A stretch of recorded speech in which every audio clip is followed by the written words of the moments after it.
debates. O Ricardo, que patrocina grande parte da imprensa com 648 milhões de reais do nosso dinheiro da Prefeitura de São Paulo, que inclusive a Rede Globo é uma das que mais recebe, não desrespeitando, mas é um fato aberto. Não tem nenhum problema com a Rede Globo de televisão, mas pra vocês saberem que a grande parte da mídia é controlada pelo nosso dinheiro para mudar a nossa opinião, e eu sou essa pessoa que tá remando sozinho, e nós vamos vencer essa eleição no primeiro turno. Na verdade, tem 3 agressores, né? O primeiro é o Datena, o segundo agressor é o Duda Lima, que é marqueteiro do Ricardo Nunes. Tem o vídeo, postei no Instagram, Pablo Marcal por SP, você pode ir lá e assistir agora. Ele toma e bate a mão nos peitos do meu assessor. Meu assessor, no artigo 25, ele, na legítima defesa, acabou partindo para cima. Sobre a expulsão no debate, por falar a verdade, fui expulso. Que eu falei que uma promessa de campanha que eu vou prender o prefeito Ricardo Nunes, ele e mais 100, né, que estão envolvidos em tirar as merendas dos nossos filhos na escola pública. E aí, de forma, sem usar da isonomia, o Carlos Tramontini, infelizmente, ele me interrompeu na minha fala. Quando o Datena falou, usando da isonomia, ele foi advertido no final da fala. Ele quis me interromper por 3 vezes. Eu não vou deixar de falar a verdade. Fui expulso faltando 10 segundos e fui com alegria, porque é uma revolta do povo. Essa revolta tá aqui entalada na minha garganta e eu não me arrependo absolutamente nunca de ter sido expulso ali. Foi uma vergonha aquele O senhor considera que esse clima agressivo da campanha, ele ajuda de alguma forma o eleitor a decidir sobre os problemas que de fato interessam para a cidade, transporte que não anda, Sim. Problemas de saúde e educação? Acredito sim, sabe por quê? Porque você acabou de entrar aqui para assistir esse programa e tinha propaganda do Ricardo e tinha propaganda do Boulos. Eles estão gastando mais de 100 milhões de reais de dinheiro público e eu estou num julgo desigual, numa eleição onde eu não tenho nem R$1 de dinheiro público, não tem coligação política com ninguém, não tô devendo a prefeitura para ninguém. Eles usaram o rádio, vocês ouviram no rádio e na televisão, eles me vinculando com o PCC, mas quem é tchutchuca do PCC é o Ricardo Nunes, comprovadamente com o inquérito tá aberto pela Polícia Federal, e todas as vezes que eu tenho o poder de falar, alguém quer interromper. Então, realmente o nível tá baixo, só que o povo não é bobo, o povo vai entrar numa revolta nesse dia 6 e a gente vai tirar esses canalhas aí do poder. Candidato, o que os eleitores viram nos debates, na maioria deles, foi que o senhor iniciou as provocações, xingamentos, inclusive com apelidos jocosos. Na semana passada, o senhor disse que já tinha mostrado a sua pior versão e que ia adotar a partir de então, uma postura de governante. Mas depois teve essa nova briga. Como é que vai ser daqui em diante, daqui pra frente? Em todas as brigas, o Datena entrou numa briga. Ele realmente foi acusado, né, por assédio sexual e dói nele, por isso que ele partiu pro descontrole. É uma proposta para a cidade de São Paulo, colocar inteligência emocional nas escolas. Porque tanto o meu assessor como o marqueteiro Duda Lima, que é o marqueteiro inclusive do Bolsonaro na campanha anterior, e o Datena são pessoas que precisam sim de inteligência emocional. Qual vai ser a sua contribuição a partir de agora para melhorar o nível dessa campanha? Você se compromete a ter um comportamento diferente do que a gente vê? Não, depende, né? Porque eu nem posso chamar de debate o que aconteceu no Flow. Foi uma vergonha, né? A manipulação que aconteceu ali. Os sorteios, eu saí 3 vezes com a Marina e o Boulos saiu... Boulos, por causa da linguagem neutra que ele defende, distorceu o hino nacional, sempre vou fazer questão de chamar ele assim, em respeito ao que ele acredita. Ele saiu 4 vezes com a Tabata. Então, ali, claramente, tinha 1 milhão de pessoas assistindo, os comentários, depois vale a pena vocês assistirem o que o povo viu ali. Não me deixaram nenhuma vez ficar com o Ricardo Nunes, né? Só para fazer perguntas para ele. De fato, existe uma situação muito triste, né? Nos debates. O Ricardo, que patrocina grande parte da imprensa com 648 milhões de reais do nosso dinheiro da Prefeitura de São Paulo, que inclusive a Rede Globo é uma das que mais recebe, não desrespeitando, mas é um fato aberto.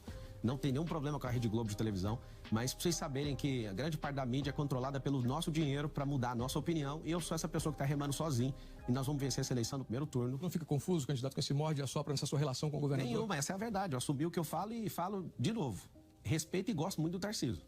Ele não é um cara apaixonado igual eu, né, pelo povo, mas ele é um cara que destravou muitas obras na cidade de São Paulo. Eu respeito muito isso. Eu tenho que pedir desculpa também por tudo que ele falou a meu respeito. Gosto muito de você, Tarcísio. Você sabe que eu sou homem para assumir tudo que eu falo e te peço para manter esse combinado de não tocar no meu nome.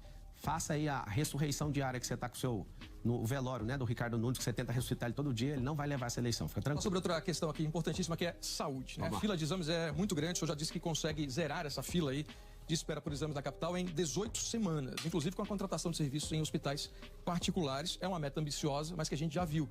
João Dória, quando foi prefeito, governador, implantou o Corujão da Saúde, você não deve se lembrar. Essa fila diminuiu no primeiro momento, mas depois essa fila voltou.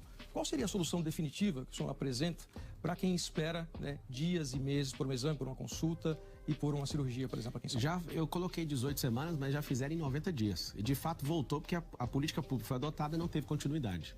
Inclusive, eu já anunciei, foi o primeiro aí dos candidatos, sabendo da viabilidade, né? E de fato a gente vai assumir a prefeitura de São Paulo. Você vai votar no 28 para isso acontecer. Hoje tem 447 mil pessoas na fila de exame, 192 mil pessoas na fila de cirurgia. O que vai acontecer? Eu anunciei ontem o secretário de saúde que passou no processo seletivo, E, né, caso tenha alguma coisa contra ele no decorrer desse processo, até a gente assumir, se não tiver nenhuma intercorrência ou nada contra o caráter dele e contra a vida pública. O senhor não fez esse escaneamento antes? Fiz, mas pode aparecer, né? Às vezes alguém abre uma investigação, não dá para investigar a fundo todas as coisas. Por isso que eu já estou deixando um alerta. Caso tenha qualquer coisa contra qualquer integrante dos que eu estou escolhendo, eles vão ser tirados antes mesmo de começar. Pode ficar tranquilo. Mas ele que foi o criador dessa compra da ociosidade dos hospitais particulares. E aqui eu faço um compromisso com o povo de São Paulo.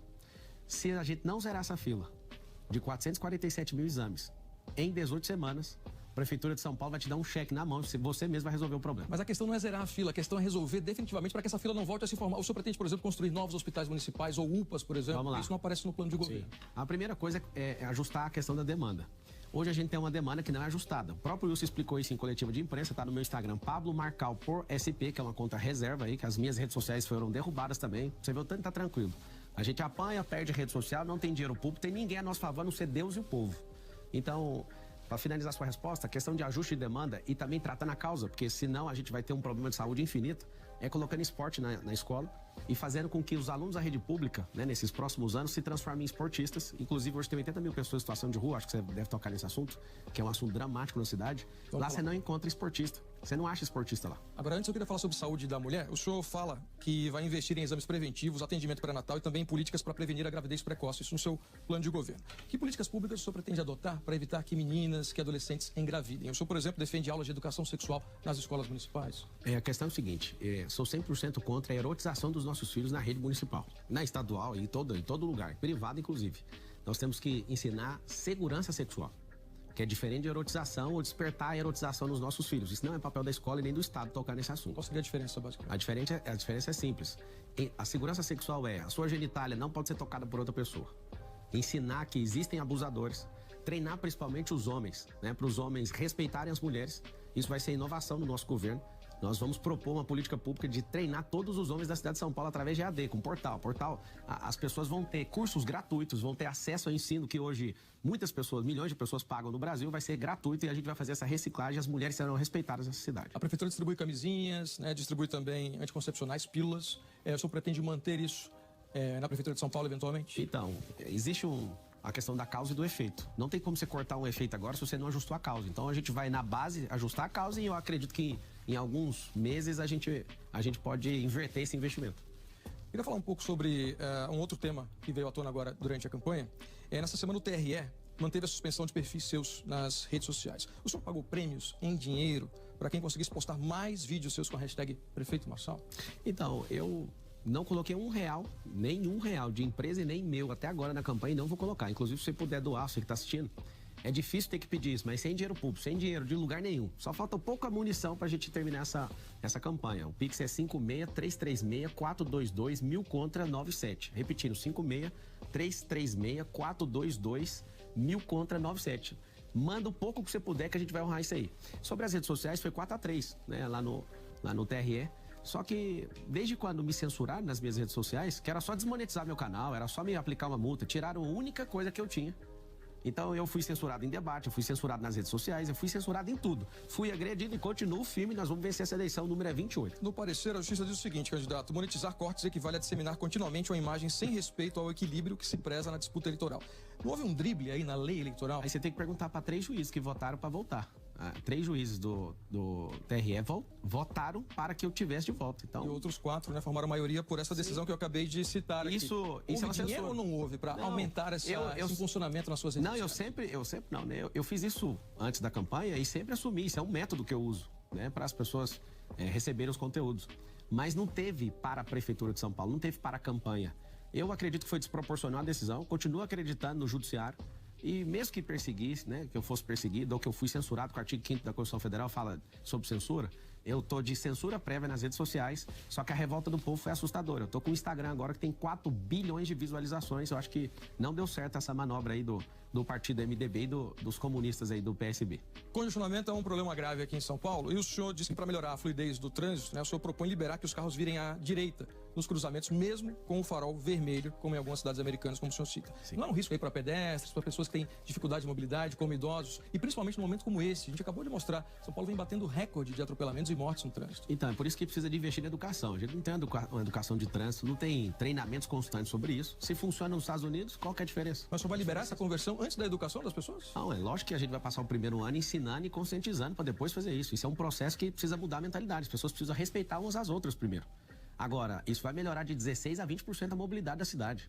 Não Algumas só cidades que já adotaram esse procedimento, elas estão revendo. Montreal, no Canadá, por exemplo, acabou de suspender essa conversão à direita livre. Washington, D.C., né, a capital dos Estados Unidos, diz que em janeiro isso vai acabar por causa dos riscos. Ainda assim, com esse número de mortes absurdos que a gente tem visto de pedestres no trânsito, o senhor pretende implantar isso? Olha, isso é liberado há décadas nos Estados Unidos e a gente tem 50 estados americanos, você comentou um só. Você comentou 2 casos contra 50 estados. Ou seja, se uma cidade está querendo inverter, é porque ela tem uma peculiaridade nela.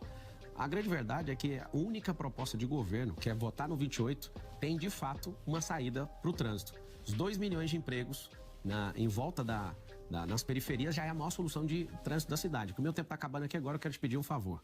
Somos só nós, sozinhos. Deus e o povo, eu quero pedir seu voto no 28. Um beijo no seu coração. Siga nas redes sociais Pablo Marcal por SP.